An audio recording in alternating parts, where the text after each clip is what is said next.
Parshat Shlach,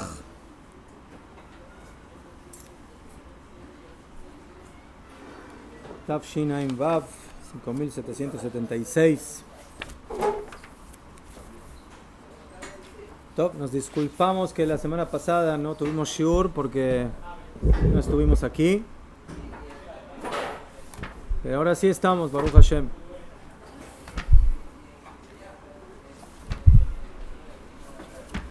Parshat Shlach Lecha es una parsha muy actual. ¿Por qué es una parsha muy actual? Porque en esta parsha se habla de dos equipos. Uno es el equipo que está a favor de Eretz Israel y otro es el equipo que está en contra de Eretz Israel. Uno es el equipo que cree en esta tierra, que cree en la conquista de esta tierra, en la posesión de esta tierra, en la vida en esta tierra. Y otro equipo que dice que no, que esta tierra es muy complicada, es muy difícil.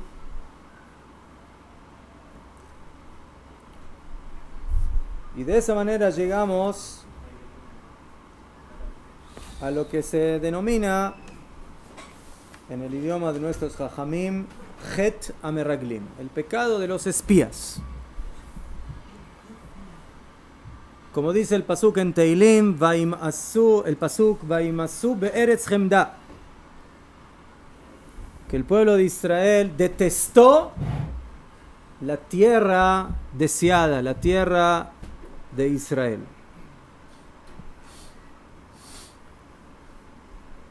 Y por eso esta parsha es muy relevante, porque en nuestra época se manifiesta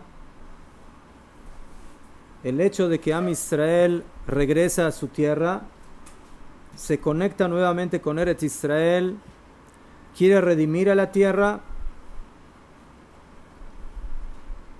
pero para algunos todavía es difícil. Todavía no se quieren conectar con Eretz Israel. Y algunos que están conectados con Eretz Israel quieren deshacerse de territorios que tenemos en Eretz Israel. Y todo eso ya tiene su base en la parsha de esta semana. Pero en esta parsha también aparece otro episodio,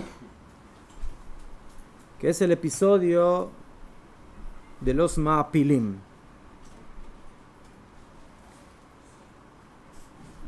¿Sí?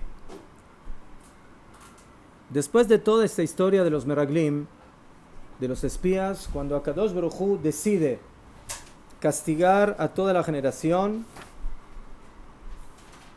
que se tardaron ida y vuelta en ir a revisar y a investigar qué es lo que hay en la tierra, quiénes son los habitantes de la tierra, cuáles son los frutos que hay en la tierra, la Torah nos cuenta un episodio donde parte de Am Israel, de la tribu de Yosef, quieren subir a Eretz Israel. Akadosh Baruj Hu decidió de que, lamentablemente, toda la generación del desierto va a morir por el pecado de los Meraglim.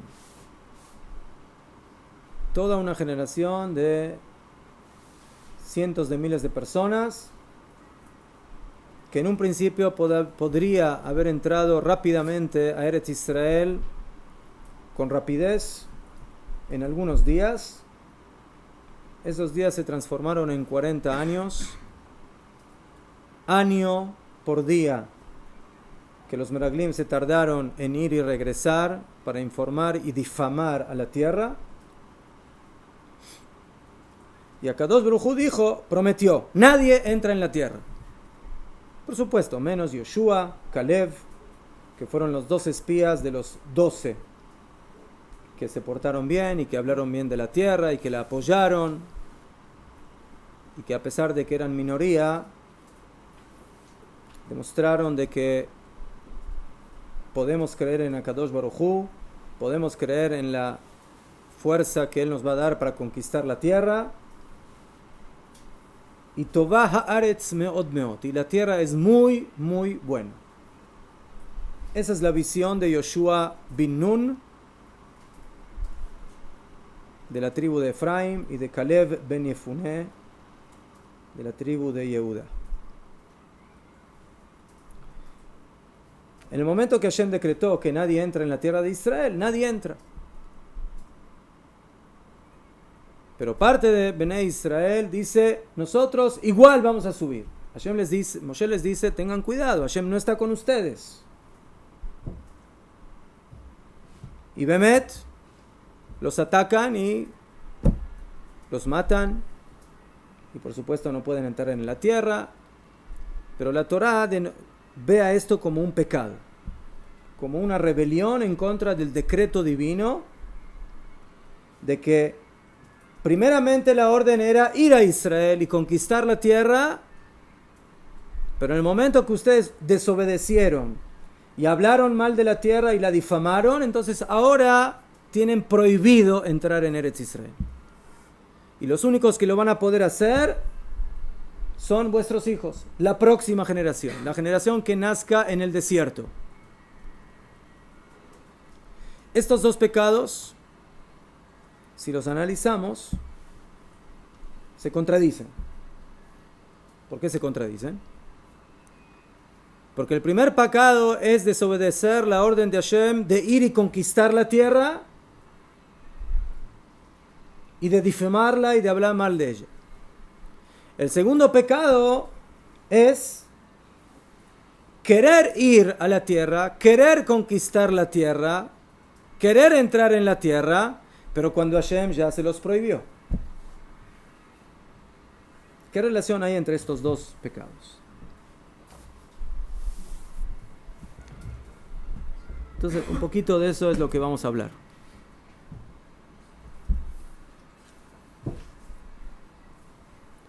Como se ve en nuestra parsha, de los 12 meraglim, de los 12 espías, tenemos dos, Yoshua y Caleb. Yoshua y Caleb. Yoshua y Caleb son dos personas muy diferentes.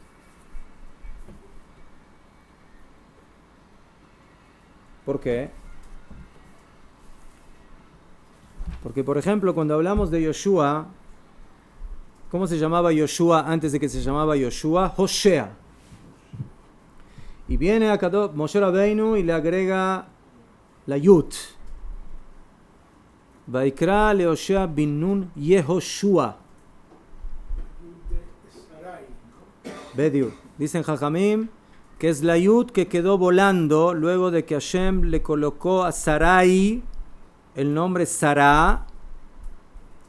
Y esa Yud se quedó esperando hasta que alguien se apiade de ella y se colocó ese nombre, esa letra en Yoshua.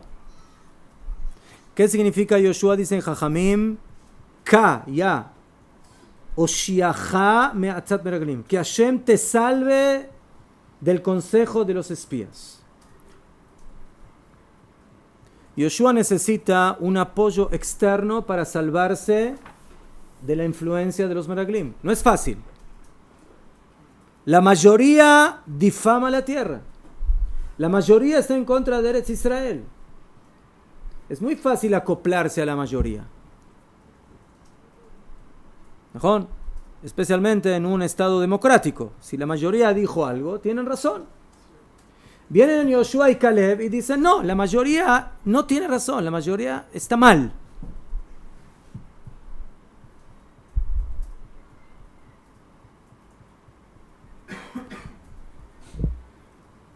Ya,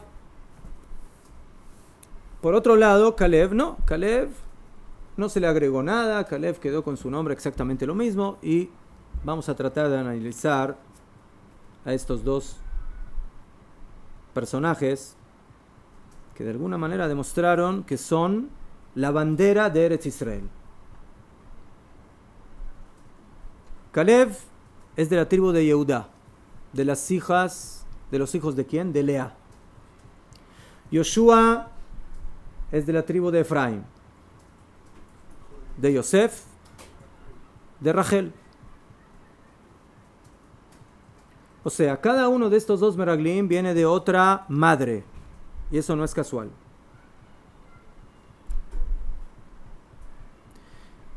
El pecado de los meraglim, básicamente, es una especie de cortocircuito que hay entre el mundo de Lea y el mundo de Rachel, entre lo que representa Lea y lo que representa Rachel. Y que por supuesto eso se manifestó en sus hijos, Yehudá por un lado, descendiente de Lea, y Efraín, hijo de Yosef, nieto de Rachel.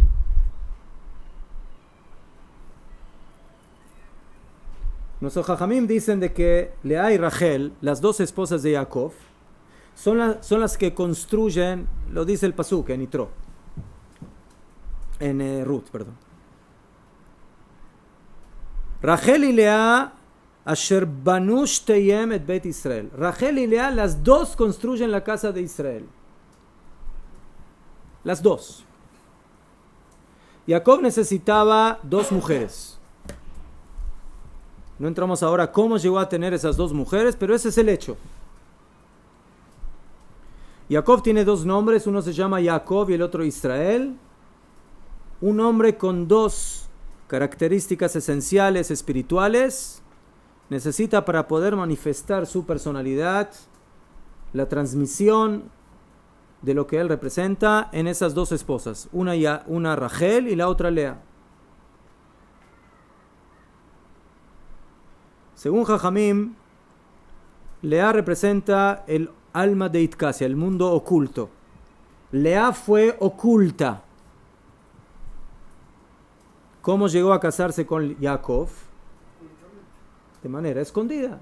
No se sabía quién era realmente, se pensaba que era Rachel. No la eligió Jacob realmente, sino que de manera oculta llegó a ser su esposa. Rachel es el Olam Agalui, es el mundo revelado. ¿Por qué? Porque con ella quiso Jacob casarse realmente, como lo dicen los psukim. Entonces aquí tenemos dos mundos. Dos mundos de dos mujeres.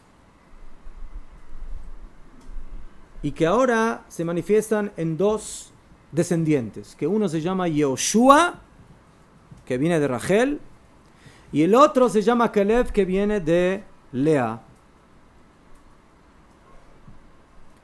Y aquí viene la conexión entre ellos dos. Entre Yosef y Yehudá. Yosef y Yehudá, nosotros sabemos que en la historia uno lo tiró al pozo al otro. ¿Mejor? ¿Quién tiró a quién al pozo? Yehudá a Yosef. En ese momento hay otra vez un desperfecto entre la relación que hay entre estos dos hermanos. ¿Qué? Y los psukim nos enseñan en el profeta que la única manera de que venga la Geulá a Am Israel es cuando se unan Etz Yehudá be'etz Yosef. Cuando haya unidad entre estos dos árboles, entre estas dos ramas, una se llama Yosef y la otra se llama Yehudá. Cuando los dos van de la mano, las cosas funcionan. Pero en el momento que se separan, y vamos a ver qué simboliza cada uno, empiezan los problemas. Cuando Lea Yehudá se separa de Yosef, empiezan problemas. Y cuando Rachel, o sea, Yosef, se separa de los hijos de Lea, hay problemas. Cada uno tiene sus problemas de acuerdo a su característica. Y de ahí parte también la idea de lo que es Mashiach ben David, Mashiach ben Yosef, el Mashiach que parte de la casa de Yehudá, que es Mashiach ben David, y el Mashiach denominado ben Yosef, que parte de la casa de Yosef de Lea.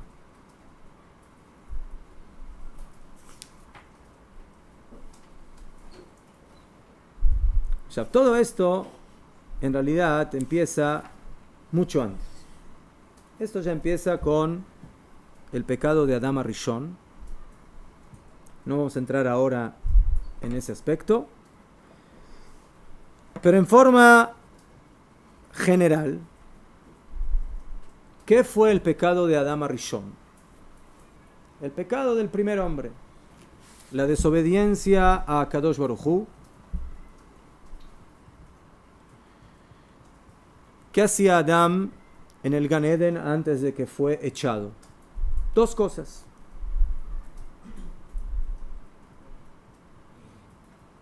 Algo en el aspecto espiritual y algo en el aspecto físico. ¿Qué? Primeramente, Adán Rishon tenía satisfacción de la presencia divina, de la luz divina. Y por otro lado, dice la Gemara, de que también tenía satisfacción a nivel física, material. Los ángeles, dice la Gemara en Sanedrín, le asaban carne y le preparaban vino. ¿A qué nos hace acordar esto? A los korbanot. O sea, Adán Rishon en el Gan Eden básicamente vivía en una especie de idilia, de ideal, donde se conectan ambos mundos, el mundo espiritual y el mundo material. Ambos en su forma ideal. Cuando Adán Rishon peca y come de lo que no tiene que comer, lo que pasó fue de que esos dos mundos se empezaron a dividir. El mundo espiritual y el mundo material. Y esa es la desgracia más grande que llegó al mundo. El mundo ideal es cuando la neshama, el alma y el cuerpo conviven de una manera equilibrada. El alma recibe lo que tiene que recibir, el alma actúa en lo que tiene que actuar y el cuerpo también. Pero cuando el cuerpo y el alma empiezan a diferenciarse, a dividirse, entonces, por supuesto que el cuerpo se empieza a descomponer, porque se empiezan a separar de la neshama, pero también el alma empieza a debilitarse. ¿Por qué? Porque no tiene en qué manifestarse. El alma, para poder manifestar su kdushá, su santidad, ¿qué tiene que suceder con ella? Se tiene que introducir dentro de un cuerpo. Pero si el cuerpo está descompuesto, entonces eso también influye en la neshama, en el alma. Por eso dicen Jajamim de que Hashem le dio a Adán Rishon kotnot or. ¿Qué le dio? Le dio vestimenta de cuero, de piel. Dicen Jajamim que en el Sefer Torah de Rabbi Meir la palabra or no estaba con Ain, que significa cuero, sino que estaba con Aleph, que significa luz. O sea, las vestimentas de Adán Rishon pasaron de ser de vestimentas luminosas a vestimentas oscuras, como el cuero, como la piel. O sea, cambió la estructura de la existencia.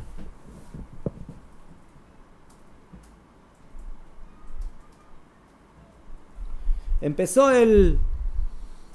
la tensión entre el mundo físico y el mundo espiritual. Hasta ese momento, comer y tomar era algo que apoyaba al mundo espiritual. En el momento que Adán Rishon pecó, el mundo material se empieza a transformar en un enemigo del mundo espiritual.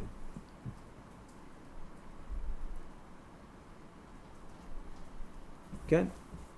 Una especie de contienda que hay entre dos mundos, entre el Olam Haba y el Olam Hazé, entre el mundo de la materia y el mundo espiritual. Dos mundos que se contradicen. Dos mundos que antes estaban de la mano, que podían convivir como Hashem los creó, Hashem creó cuerpo y alma, creó al hombre del polvo de la tierra y creó su neshama y le introduce su neshama y pueden convivir como corresponde. En el momento que Adán peca, empieza a provocar el distanciamiento y las fricciones entre ambos mundos.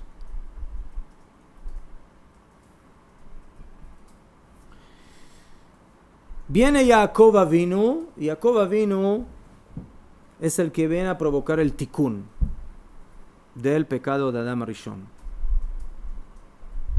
Y por eso Abraham Avinu era un hombre que estaba apoyado en la tierra, pero llegaba en su neshama hasta el cielo, como está simbolizado en la escalera famosa con la que soñó.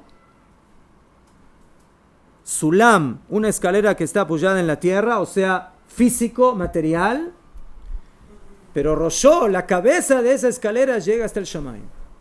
Esa es la característica de Jacob. Jacob, por un lado, se llama Yaakov, que viene de Akev, que viene del talón. Es un hombre que tiene talón, que tiene mundo terrenal. Pero Roshó, Israel. Su cabeza es Israel. ¿Qué es Israel? Yashar Kel, o sea, llega directamente hasta Dios.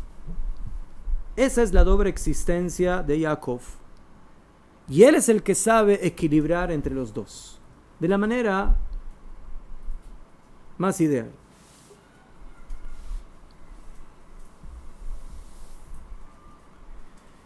Y por eso Jacob tiene dos esposas. Una representa el mundo material y la otra representa el mundo espiritual. Una representa a Jacob, al talón, al mundo físico, con la Kedushá, con la santidad de Jacob. Ella es Rachel. Y la otra representa el mundo de Israel, el mundo elevado que lo conecta directamente con Dios, que es Lea. Dos mundos en una persona, pero que en las mujeres se manifiesta en dos personas diferentes. Lea y Rachel. Lea es el mundo espiritual, Rachel el mundo físico. Y por eso la Torá, cuando habla de Rachel y de Yosef, habla de la belleza. De que Rachel era bella y de que Yosef era bello. Entonces, la Torá, cuando nos cuenta eso, no nos quiere decir de que ellos eran bellos y por eso tenían pasaje para actuar en Hollywood, sino que eran bellos porque ellos tenían una Kedushá, una santidad tan elevada, ¿sí?, que podían manifestar esa Kedushá vía el mundo físico sin que eso interfiera, sin que ello provoque el cortocircuito, como dijimos. Y Lea ya representa el mundo espiritual, el mundo más elevado, el mundo de la Neshama propiamente dicha. Ya dijimos en alguna oportunidad de que ¿qué es lo especial de Am Israel? ¿Qué es lo especial que tiene este pueblo? Lo especial que tiene este pueblo es justamente lo que representa Rachel. O sea, la Kedushá que se manifiesta vía el mundo material. Y por eso dicen Jajamim que Akadosh Baruj Hu quiso manifestarse. Y Tavá Akadosh Baruj Hu lasotlo dirá batachtonima. Hashem quiere tener su casa, su morada en este mundo. En el mundo físico, en el mundo material. Hashem no quiere ser rey de los ángeles. Akadosh Baruj Hu solamente. Akadosh Baruj Hu quiere ser rey de los terrícolas, de los humanos, de las personas aquí en este mundo. Y por eso Jacob, ¿a quién ama más? ¿A Lea o a Rachel? A Rachel. Y por ese motivo, no entramos en eso ahora, ¿a quién amaba más Yitzhak? ¿A Jacob o a Esaf? A Esaf. ¿Cómo puede ser? ¿Amar a un cazador más que a un Bajur Yeshiva? Si hoy en día tú le preguntas a alguien a quién ama más, si tiene un hijo cazador y a un hijo Bajur Yeshiva, ¿a quién ama más? Al Bajur Yeshiva. Yitzhak amaba más al cazador. Entonces uno pregunta, bueno, se equivocó. ¿Sabe? Puede ser que se equivocó, puede ser que no. Lo engañó, no lo engañó, sabía, no sabía, pero ese es el hecho. ¿Mejor? O sea, vemos aquí que nuestros avot quieren encontrar cómo detectar la presencia de Hashem aquí, en el Olam Hazé, en el Ish Sadeh, en el hombre de campo, en la belleza de Rachel.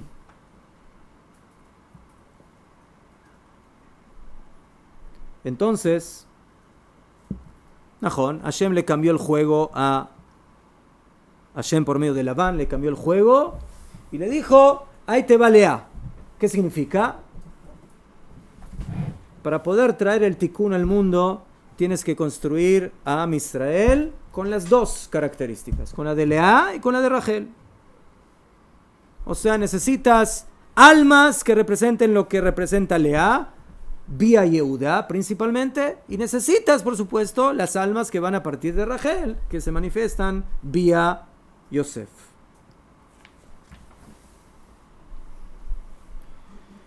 Y así, de las madres llegamos a los hijos. Y en los hijos, la diferencia que hay entre Rachel y Lea se manifiesta de una manera mucho más fuerte, mucho más dura, donde Yehuda, que es el rey y que maneja a todos los demás hermanos, deciden que Yosef no tiene lugar dentro de Am Israel y por eso hay que deshacerse de él. Y por eso lo tiran al ponzo. No simplemente por un asunto de envidia o de cosas de pequeñeces, sino por un asunto de ideal profundo. ¿Qué lugar tiene Yosef dentro de Am Israel? Yosef representa la belleza. Yosef representa el primer ministro economista que salvó la economía egipcia. Entonces, Am Israel tiene que tener un economista. ¿Eso es lo que representa Am Israel? Se preguntan Yehuda y sus hermanos. Para eso, Jacob Avinu trajo 12 tribus al mundo. Para tener un señor que sepa manejar dólares. ¿Para eso? Entonces, Yehuda no entiendo o no capta de que sí. De que justamente eso es lo que se necesita también dentro de Am Israel. Una persona como Yosef que sepa manejar la economía, pero ¿como quién? Como Yosef Atzadik. No como un corrupto, no como un ladrón, no como un aprovechador, sino como un tzadik que viene a manifestar la justicia divina también en el mundo de los animales y de las vacas gordas y de las vacas flacas y de las cosechas. Ese es Yosef. Entonces, Jacob vino trae al mundo dos tipos de Neshamot. Las Neshamot de Lea y las Neshamot de Rachel. Las Neshamot que están más en la conexión con lo estrictamente espiritual. Y las Neshamot que representan la manifestación de lo espiritual en el mundo material, como lo que son las Neshamot de Yosef y sus hijos. El ideal es que trabajen a la par, que trabajen juntos. Que las Neshamot espirituales le den de su luz a las Neshamot que se conectan más con el mundo material, y que las Neshamot que se conectan más con el mundo material le permitan y le den fuerza de manifestación a las Neshamot espirituales. ¿Qué tiene que ver todo esto, todo este prefacio con nuestra parsha?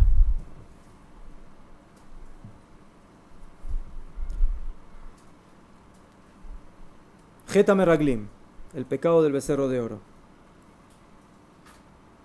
¿Ustedes qué piensan?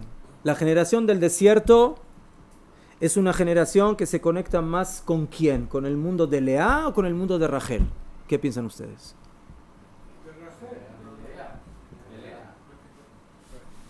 ¿No? ¿Qué dicen ustedes?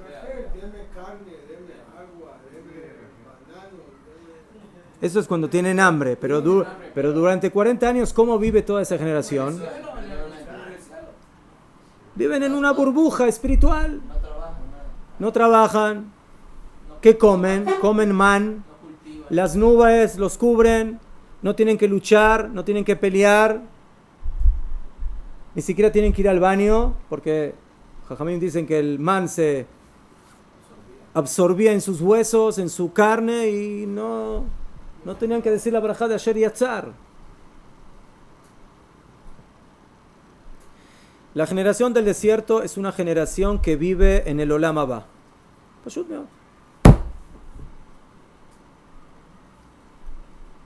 Todo milagro. Olam Haba. No hay que esforzarse en nada. Ni siquiera tienen que lavar la ropa, planchar la ropa, nada. Así dicen Jajamín, que les crecía con ellos y se lava. O sea, todo el mundo material está totalmente desconectado de esa generación. Entre paréntesis, lo que usted dijo, señor Moshe, es quizás un poco ese punto. ¿Por qué piden carne? Entonces, como bueno, lo podemos entender como una solicitud totalmente materialista de que, bueno, queremos un buen mangal, un buen asado. Pero por otro lado, quizás en el fondo lo que están manifestando es, no podemos vivir solamente en las esferas totalmente espirituales. Queremos algo material, algo de materia. Somos cuerpos, somos personas.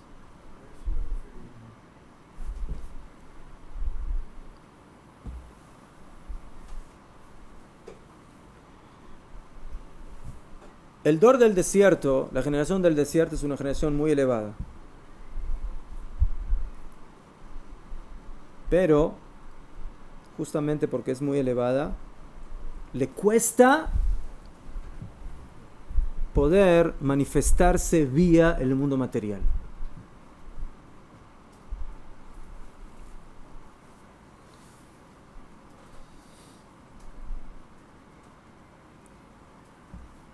Uno se pregunta, ¿qué tienen los Meraglim en contra de Eretz Israel? Hashem les prometió, van a poder conquistar la tierra, van a poder entrar en la tierra. Y de repente, que tienen miedo. De repente viene la Torah y nos dice que cuando regresan dicen, vimos gigantes, vimos frutas impresionantes. Una rama de viña la tienen que llevar 8 meraglim.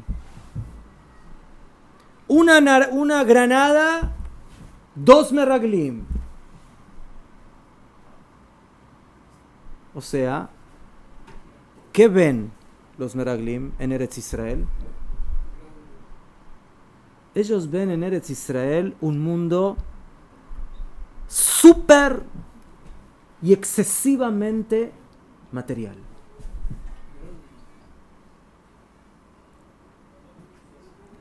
Entonces, ellos dicen, Bilti Efshari, imposible. ¿Cómo se puede conectar una generación de Olam Haba, de espiritualidad, de constante contacto directo con la divinidad, y de repente pedirle que aterrice en dónde? Exactamente como se le pide a la Neshama que aterrice dentro de un cuerpo.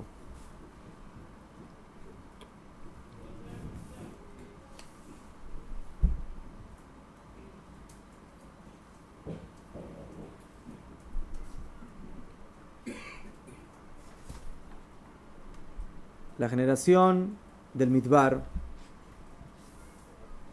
es una generación, ¿sí?, que todavía no está preparada para poder entrar en Eretz Israel.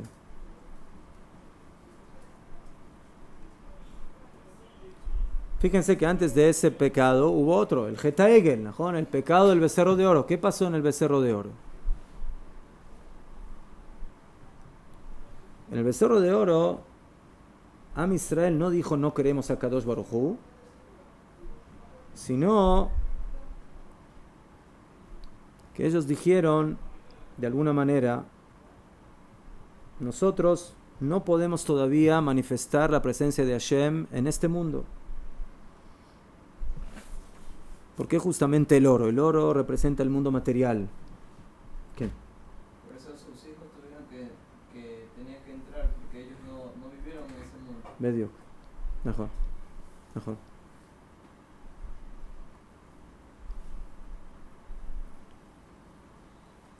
Entonces,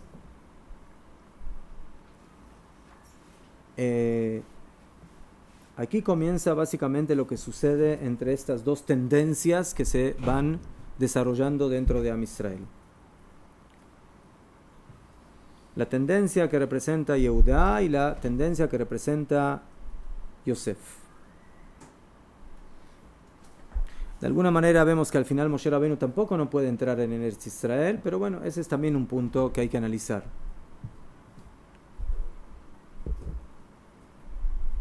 La generación del desierto y la generación que va a entrar en Eretz Israel.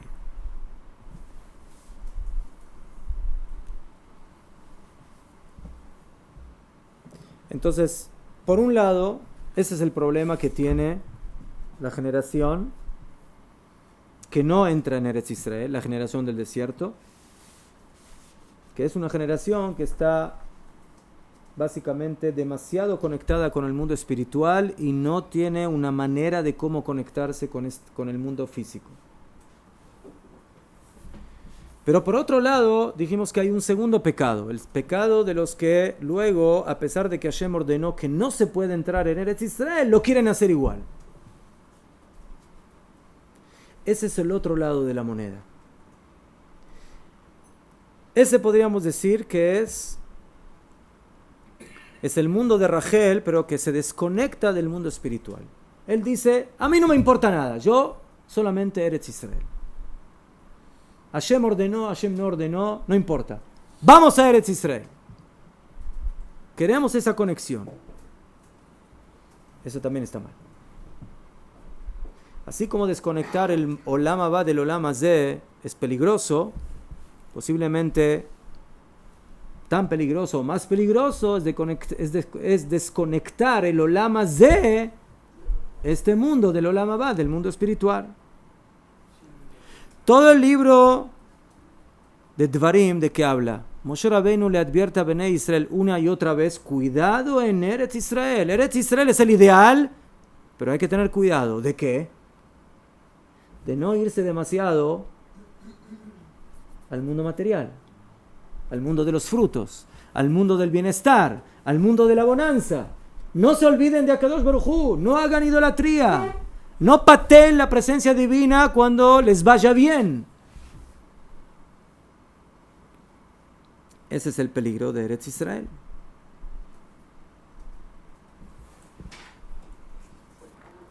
Entonces, en dos palabras podríamos decir caja. Los meraglim, los espías, quieren elokut, quieren espiritualidad, sin que ésta se embista en el mundo material.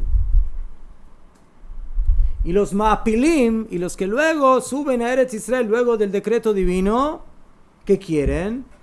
Quieren el Eretz, quieren la tierra, quieren el reinado, sin la divinidad, sin la parte divina. Entonces, esas son las dos ideologías que hay detrás de estos dos pecados. Uno neshama sin guf, uno alma sin cuerpo, y el otro cuerpo sin alma. Tierra sin alma, sin espiritualidad.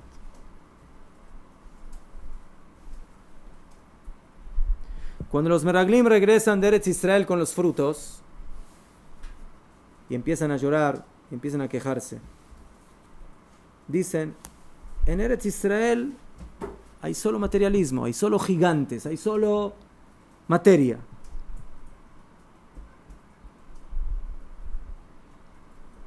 Y eso es exactamente lo que les dijo Moshe Rabbeinu a los meraglim.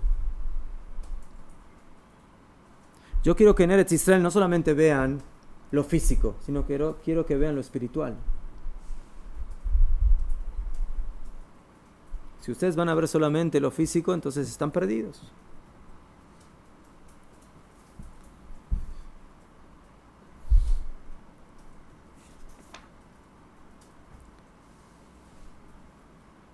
Y de esta manera podemos entender ahora y conectar estas dos generaciones, estos dos grupos,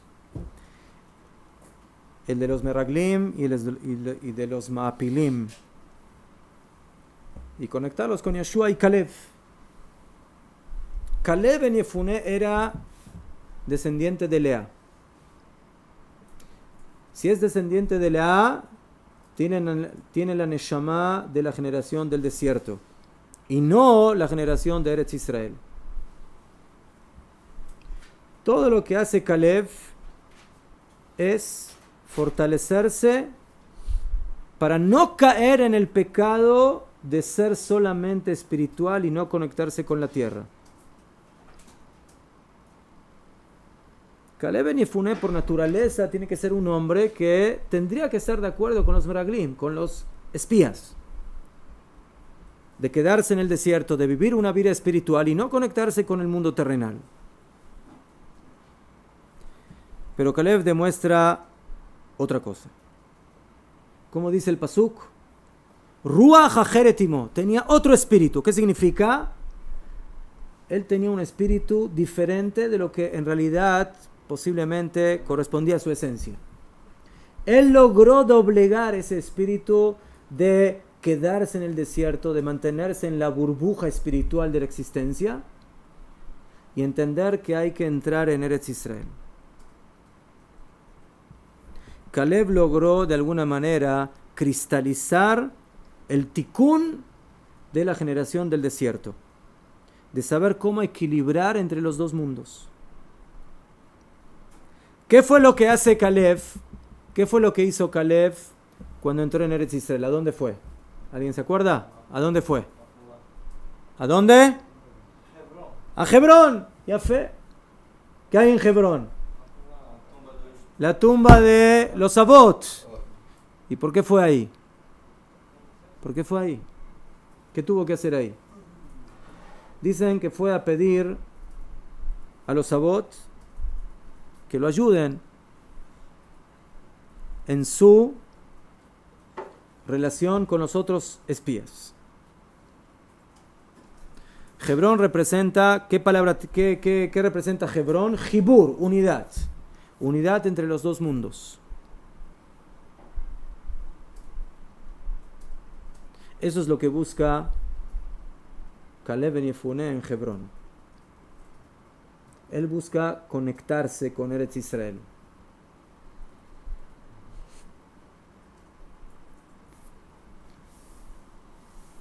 Y por eso dicen Jajamim de que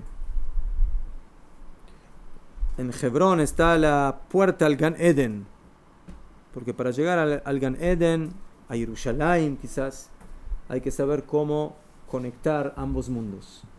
Cuando se sabe conectar ambos mundos, entonces ahí podemos llegar a la Shlemut, a la perfección de Jerusalén. De Hebrón llegamos a Jerusalén.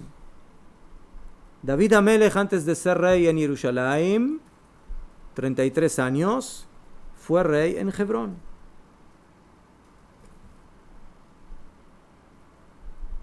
Yoshua no tuvo que ir a hacer tfilá a Meharat HaMachpelah. ¿Por qué? ¿Por qué? Porque Yoshua tenía a Eretz Israel en sus glándulas, en su esencia. Él es hijo de ¿quién dijimos?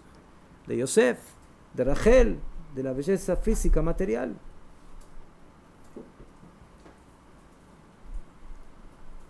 Pero le tuvieron que poner una yud. Que Hashem te salve de los consejos de los Meraglim. ¿Qué significa eso? Eso significa que Yoshua tiene que cuidarse mucho. Porque él está imbuido en lo que representa Eretz Israel, pero tiene que reforzar también su contacto y su relación con lo espiritual. Y por eso, antes de que Yoshua entra en Eretz Israel a conquistar la tierra, ¿Cuántas veces le dice a Kadosh Baruj Hu, Chazak be'ematz? En el primer capítulo de Yoshua bin Nun. ¿Qué es Chazak be'ematz? Ten fuerza, ten valor. ¿Fuerza de qué? Be'agita boyomam balayla. Estudia en ella día y noche. Cuando conquista Yoshua Jericó, la primera ciudad que se conquista en Eretz Israel, ahí nos cuentan los psukim y explican Jajamim de que viene un ángel. Yoshua no sabe quién es y le pregunta, ¿tú eres de los nuestros o eres de los enemigos? Alanu ataim letzarenu. Él dijo, no, yo soy enviado de Hashem. Atabati. Dicen Jajamim, ¿por qué vino ese malach, ese ángel? Porque Yoshua de alguna manera es culpable de dos pecados que hace a Israel. Una de que no estudiaron Torah y la otra de que los hombres no mantuvieron relación con sus esposas para tener hijos. ¿Bitul Torah? Cuando uno está en la guerra tiene que estudiar Torah. Sí, en la noche, cuando no se lucha. Cuando no se lucha en la noche, el ejército de Israel tiene que estudiar Torah. Porque si lo único que vamos a hacer es luchar y conquistar la tierra, pero nos vamos a desconectar de la Torah, entonces eso va a ser peligroso. Entonces tenemos que vivir aquí, tenemos que conectarnos con la tierra, pero tenemos que saber de que esa conexión se va a mantener cuando tengamos la relación con lo espiritual.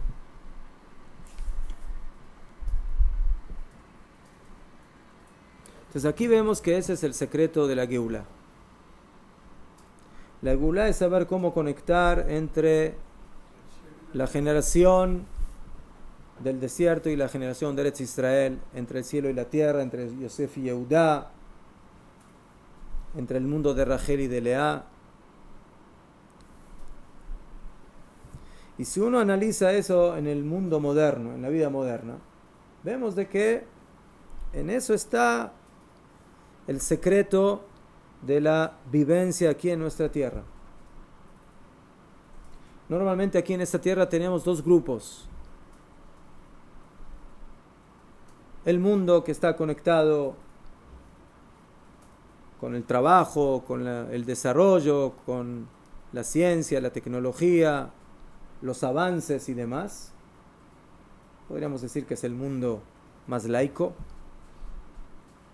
el mundo de Eretz Israel. Y por otro lado tenemos el mundo de la Torah, el mundo espiritual, el mundo del estudio. Y los dos son valiosos y los dos son necesarios. Pero ¿en dónde está el secreto? En encontrar el común denominador, el contacto entre ambos mundos. Y eso es lo más difícil. Es muy fácil ser de un mundo o de otro mundo y nada más. Es muy fácil ser, por ejemplo, occidentalista, democrático, trabajar, hacer dinero, etcétera, etcétera, vivir bien en Eretz Israel, pero desconectarse de la parte espiritual. Por otro lado, también es más fácil vivir una vida totalmente conectada y únicamente conectada con el mundo espiritual, con el estudio de la Torah, y desconectarse de todo lo demás.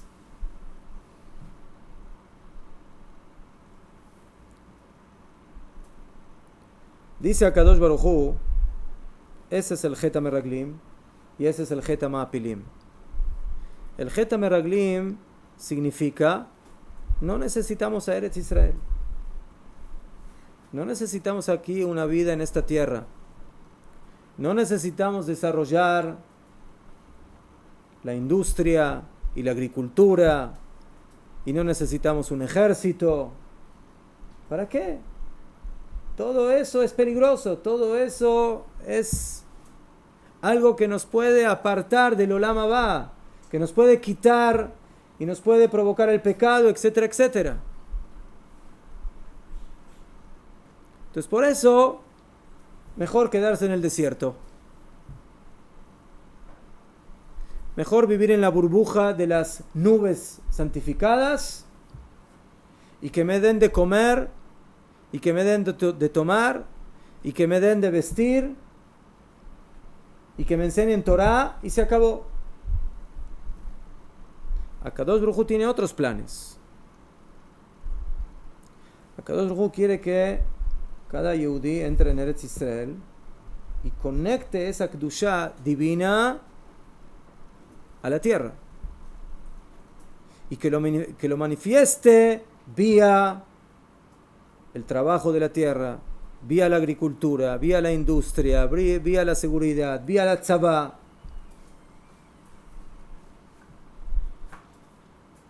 Tzabá. Cuando salgas con el campamento al ejército a luchar, de allá mahaneja kadosh. Tu campamento será kadosh. ¿Cómo campamento kadosh?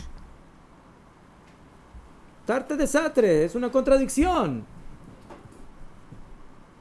No tengo que explicarles qué significa en el mundo de los ejércitos de los Goim un campamento kadosh.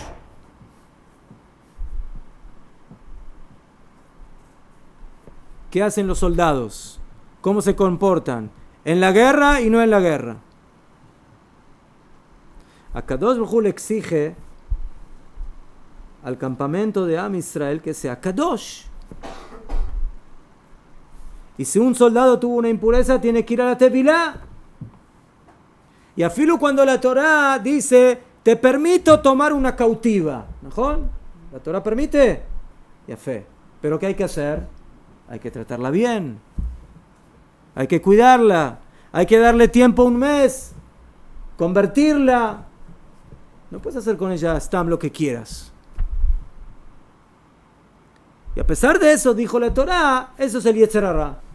Y por eso de ahí va a salir un Ben Sorer Umoreh, un hijo renegado. Estás hablando de la guerra.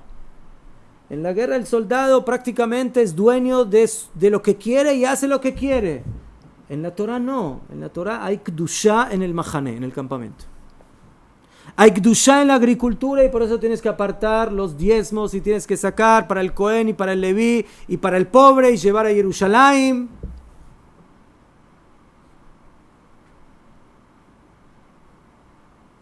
Pero los Meraglim dicen, eso es muy complicado, es muy difícil.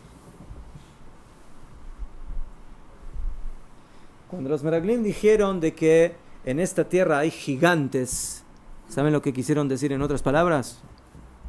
Que el mundo físico se les hizo gigante para poder manifestar en él la Kedusha. Nos queda grande. Lo que Hashem quiere de nosotros nos queda grande. Nos queda gigante. Es inconquistable para nosotros. Bedio. Mejor. Y viene Caleb ben Yefuné, dice Toba Aretz Meod Meod. 2 veces. Tanto en lo físico como en lo espiritual. Si Hashem nos dio esa oportunidad es porque es posible. Alona leve arash nota. Subiremos y la conquistaremos. ¿Qué pasó? ¿Caleb era tartamudo? ¿Subiremos? Mácara. No. Subiremos. Material y físico y espiritual. Cuando uno ve la tierra de Israel, la tiene que ver con 2 ojos. Y por eso, ¿cómo termina la parashá de esta semana? Con la parashá de Tzitzit. Ureite moto. Hay que ver. A esta tierra hay que saber cómo verla. La persona que ve a esta tierra como cualquier otra tierra en el mundo, no ve.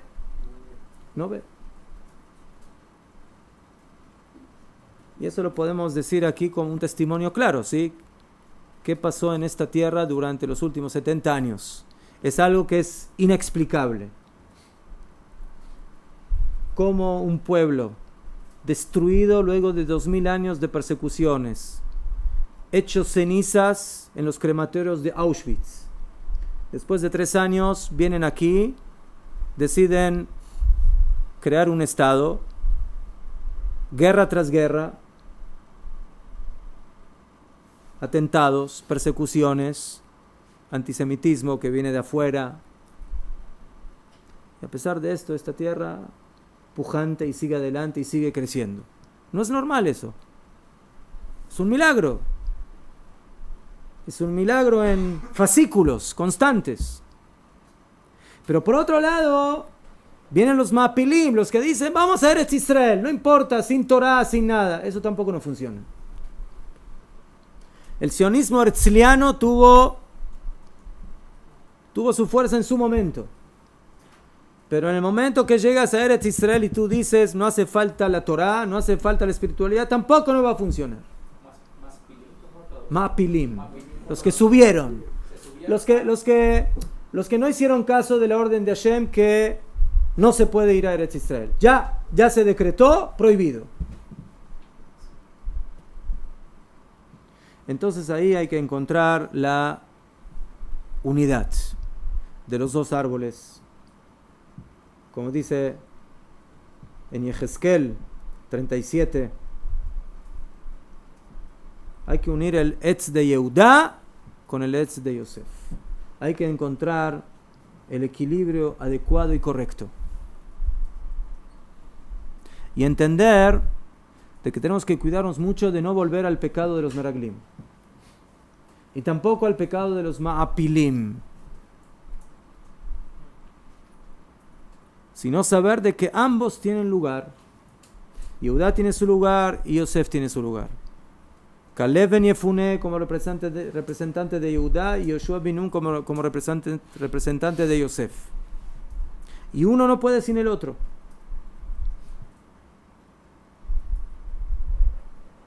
Porque eso es lo que Hashem quiere.